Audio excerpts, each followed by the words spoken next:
Feminism is not a positive force for change. It's an ideology based on hatred and control.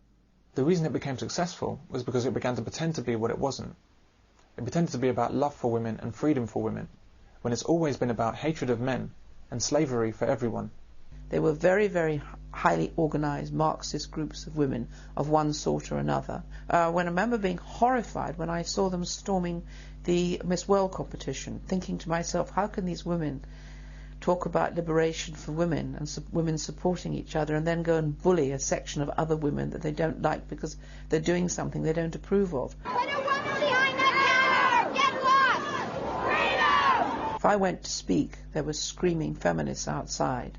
I tried to publish a book called Prone to Violence. We finally did get it published, but I had to have a police escort all round England, and there were death threats and bomb threats. Feminism doesn't say that women are the equal of men. It says that women are better than men. A feminist is therefore the same as a racist, and it should be regarded as the same type of person. It's an ideology that is focused solely on providing women with advantages in the world within which they live, to the exclusion of men. And most women who describe themselves as feminists, in my view, do not really know the ideology that they are supporting in so doing. About half the population at the moment, half the female population at the moment, seems to describe themselves as feminists or as supporters of feminism. And when you ask them what it is that they are in fact supporting, they are saying that they are supporting equality for men and women. When you then pursue them as to what their notions of equality are, you find that it basically boils down to the notion that women are as capable as men in virtually all areas of life, and in many cases superior to men.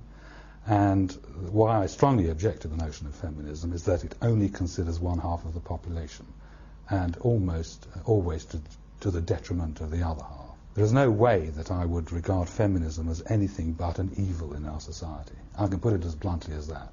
I see it as a hateful ideology, somewhat akin to Nazism, in the sense that feminism discriminates against people on the basis of their genetic code, and for no other reason. Any woman who proudly admits to being a feminist must be considered in the same light as a woman who proudly admits to being a racist. And how does society react to racism? The number of prosecutions for race hate crimes in England and Wales has soared by 1/3 in 12 months. A feminist is typically female, but can also be male.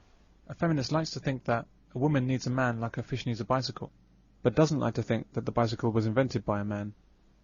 A feminist likes to think that God could be a woman, but not the devil. Some feminists think that all men are rapists. Some feminists even want the spelling of women changed to distance themselves from men. Feminists believe that sex differences between the sexes are not due to natural tendencies due to biology, but instead are due to socialization. In other words, Lucy likes dolls and pink and wants to be a hairdresser when she grows up because she's forced into these desires by a male-dominated society. Well, now, this is fun. A marvellous new take on Cinderella, in which Cinders doesn't want to go to the ball and marry the prince, who's a real nerd, anyway. She wants to be a mechanic. Or, this is lovely too. It's Sleeping Beauty, except when Beauty wakes up, she decides she doesn't want to marry the prince at all, because he's... a nerd! And anyway, she wants to be a mechanic. That's right. And set up home with her best friend Susan, who's a football player. Such positive stuff, I think. That's why application forms use the term gender instead of sex. Gender means masculine or feminine, not male or female. The inappropriate use of the word gender implies that we have a choice in whether we're male or female. Feminists believe that women played a greater part in history than they actually did. There's an ongoing effort by women to rewrite history in the hope that no one will notice.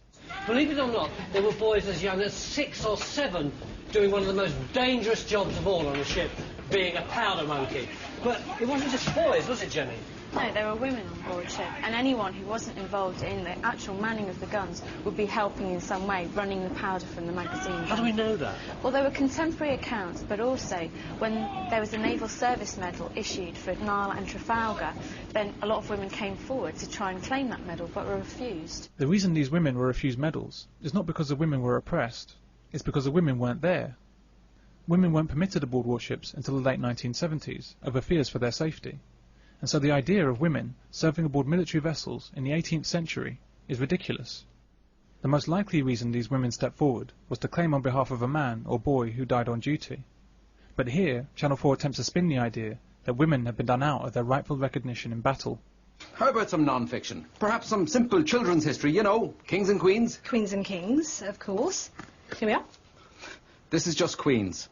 Marvellous, strong, feisty women. Boudica, Elizabeth I, Richard the Lionheart. He was a king. A lot of people think that. Because he was. But new research suggests that Richard may have been, in fact, probably was, a woman.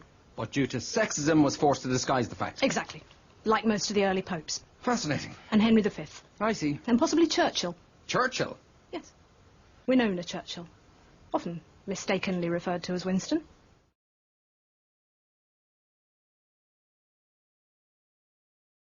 A great many women don't actually like men, but these women certainly appreciate what men can do for them. For example, women who plan to be single mothers. She'll have sex with a man when she wants to have a baby, and she'll demand that he pays for the upbringing. But she doesn't want to be with the father, or have him in the child's life. Where they do stay with the fathers, these women see men only as workhorses and providers. Why else would a woman's first requirement in a mate so often be a steady job? Feminism has brought in an age dominated by a monstrous female mentality. A me first, I want it all attitude that continues to be incredibly destructive to us all.